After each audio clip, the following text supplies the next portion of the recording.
সাদা মেঘের আড়ালে লুকোনো সেই প্রলয়ঙ্করী আগুনের শিখা কি তবে এবার সত্যিই জ্বলে উঠতে যাচ্ছে? বিশ্ব রাজনীতির রঙ্গমঞ্চে এখন সবচেয়ে বড় আতঙ্কের নাম পারমাণবিক যুদ্ধ। যুক্তরাষ্ট্রের প্রেসিডেন্ট ডোনাল্ড ট্রাম্পের একটি সাম্প্রতিক মন্তব্যকে কেন্দ্র করে গোটা বিশ্বে এখন শোরগোল পড়ে গেছে। খবর পাওয়া যাচ্ছে যে ইরান ইস্যুতে ট্রাম্প হয়তো শেষ পর্যন্ত পরমাণু অস্ত্র ব্যবহারের পথেই হাঁটতে পারেন। যদিও আপাতত যুদ্ধবিরতিতে রাজি হয়েছে ইরান, ট্রাম্পও তার জায়গা থেকে একরকম পরাজয় মেনে নিয়েছেন, তবে সব শঙ্কা শেষ হয়ে যায়নি। ঘটনার সূত্রপাত হয়েছিল বেশ কয়েক বছর আগে, যখন সাংবাদিক জো স্কারবেরো একটি বিস্ফোরক তথ্য ফাঁস করেছিলেন। তিনি দাবি করেছিলেন ট্রাম্প তার বিদেশ নীতি নির্ধারণী দলের সাথে 1 ঘণ্টার বৈঠকে অন্তত 3 বার জানতে চেয়েছিলেন কেন আমেরিকা পরমাণু অস্ত্র ব্যবহার করতে পারবে না। সে সময় অনেকেই এই দাবিকে গুজব বলে উড়িয়ে দিয়েছিলেন, কিন্তু বর্তমান ভূ রাজনৈতিক প্রেক্ষাপটে সেই পুরনো আশঙ্কা নতুন করে ডালপালা মেলতে শুরু করেছে। সম্প্রতি ট্রাম্পের একটি সোশ্যাল মিডিয়া পোস্ট আগুনের ওপর ঘি ঢালার মতো কাজ করেছে। সেখানে তিনি সরাসরি পারস্য সভ্যতাকে ধ্বংস করে দেওয়ার হুমকি দিয়েছেন। এই হুমকির পরই সামরিক বিশ্লেষকরা নড়ে চড়ে বসেছেন। তারা মনে করছেন ট্রাম্পের এই মানসিকতা কেবল রাজনৈতিক বাগাড়ম্বর নয়, বরং এক ভয়াবহ যুদ্ধের পূর্বাভাস। আমেরিকার পরমাণু অস্ত্র ব্যবহারের চূড়ান্ত ক্ষমতা যেহেতু কেবল প্রেসিডেন্টের হাতেই থাকে, তাই কংগ্রেসের এখানে বিশেষ কিছু করার থাকে না। ইরানের সাথে চলমান উত্তেজনায় আমেরিকা এখন এক কঠিন চোরাবালিতে আটকা পড়েছে। যুদ্ধের ময়দানে ইস্পাহান বা খার্ক দ্বীপের মতো গুরুত্বপূর্ণ কৌশলগত স্থানে মার্কিন বাহিনী যদি বড় কোনো বাধার সম্মুখীন হয়, তবে ট্রাম্প হয়তো পিছু হটবেন না। পরাজয় মেনে নেওয়ার চেয়ে তিনি যুদ্ধের তীব্রতা বহু গুণ বাড়িয়ে দিতে পারেন বলে ধারণা করা হচ্ছে। আর এই তীব্রতা বৃদ্ধির চূড়ান্ত রূপ হতে পারে পারমাণবিক বোমার ব্যবহার। ইতোমধ্যেই মার্কিন সামরিক বাহিনীর উচ্চ পদস্থ কর্মকর্তাদের মধ্যে অস্থিরতা লক্ষ্য করা যাচ্ছে। বিমান বাহিনীর জেনারেল ভ্যান কেইন গত ফেব্রুয়ারিতেই ইরানের ওপর হামলার পরিণাম নিয়ে সতর্ক করেছিলেন, কিন্তু শোনা যাচ্ছে যে ট্রাম্প প্রশাসন সেই সতর্কবাণী কানেই তোলেনি। এমনকি বেশ কয়েকজন জেনারেল আকস্মিকভাবে পদত্যাগ করেছেন বলেও গুঞ্জন শোনা যাচ্ছে। ধারণা করা হচ্ছে যুদ্ধের কৌশল নিয়ে মতবিরোধের কারণেই তারা সরে দাঁড়িয়েছিলেন। ইরানের মাটির গভীরে অবস্থিত পারমাণবিক স্থাপনাগুলো ধ্বংস করা সাধারণ ক্ষেপণাস্ত্র দিয়ে প্রায় অসম্ভব।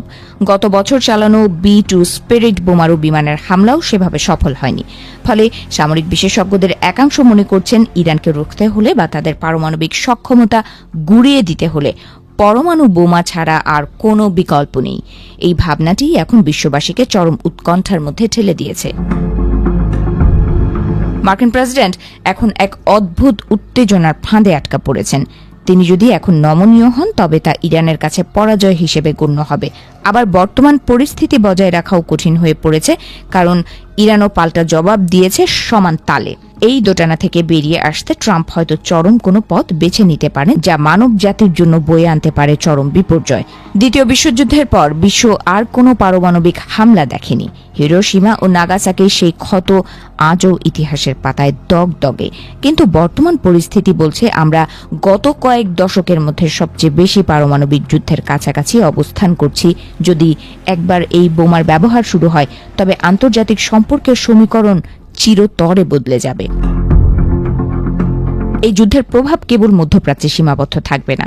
একবার যদি কোনো পরাশক্তি পরমাণু অস্ত্র ব্যবহার করে, তবে অন্য দেশগুলো তাদের শত্রুপক্ষকে ভয় দেখাতে একই পথ বেছে নেবে। ছোট রাষ্ট্রগুলো তখন নিজেদের অস্তিত্ব রক্ষায় মরিয়া হয়ে পারমাণবিক শক্তি অর্জনের প্রতিযোগিতায় নামবে।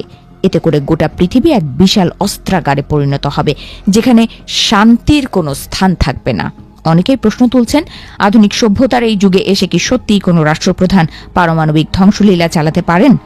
আইনগতভাবে মার্কিন প্রেসিডেন্টের হাতে এই ক্ষমতা থাকলেও নৈতিকভাবে তা কতটা গ্রহণযোগ্য, সেই প্রশ্ন এখন বড় হয়ে দাঁড়িয়েছে।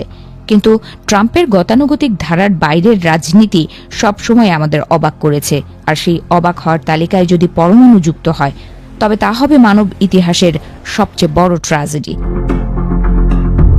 ইরানের বিমান প্রতিরক্ষা ব্যবস্থা এখন আগের চেয়ে অনেক বেশি শক্তিশালী। গত কয়েকদিনের সংঘাতে আমেরিকার কয়েকশো মিলিয়ন ডলারের যুদ্ধ বিমান ধ্বংস হয়েছে বলে খবর পাওয়া গেছে। এই ক্ষয়ক্ষতি ট্রাম্পের মতো একজন নেতার পক্ষে মেনে নেওয়া সহজ নয়। সামরিক শক্তি প্রদর্শনের নেশা শেষ পর্যন্ত পারমাণবিক বোতামে হাত রাখতে বাধ্য করবে কিনা, সেটি এখন কোটি টাকার প্রশ্ন।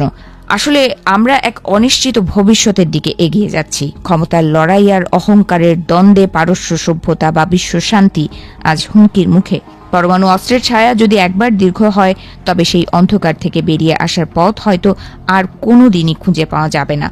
সভ্যতার চাকা কি তবে ধ্বংসের দিকেই ঘুরছে, নাকি শুভ বুদ্ধির উদয় হবে শেষ মুহূর্তে? উত্তরটা হয়তো সময়ের গর্ভেই লুকিয়ে আছে।